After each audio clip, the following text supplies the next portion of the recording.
They asked me, what do you know about your father? I know he shared a day with my mother after the club in his car. He took an unexpected detour to his apartment. My mother said it didn't feel right.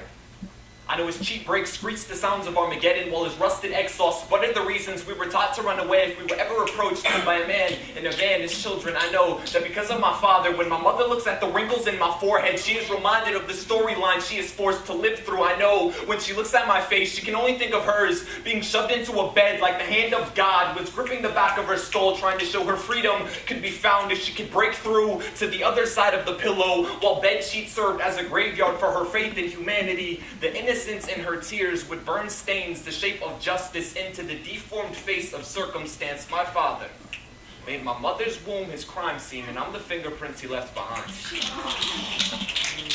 They asked me, how has your father's crime affected your life? Well, I have the personality of a white picket fence, always appearing to be all right while guarding the pain of a broken home. Growing up, I would spend too much time in the asylums of my mind looking for a glass box marked break in case of an absent father, with hopes that it was holding my identity, but I never found it. I can't keep relationships. Ignorant girlfriends would tell me, I bet you would do anything to get inside my pants, and those words felt like vice grips squeezing the comfort from my soul. So I keep very few key people in my life because I find it necessary to constantly switch the locks on my emotions because of my father.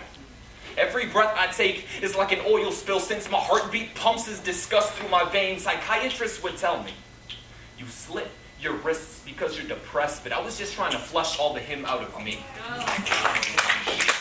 I tend to avoid mirrors because I know physical traits are hereditary, and if he was capable of sculpting my face, I'm afraid if I look into my own eyes, I might find that I inherited his mistakes and be destined to grow up to be just like him.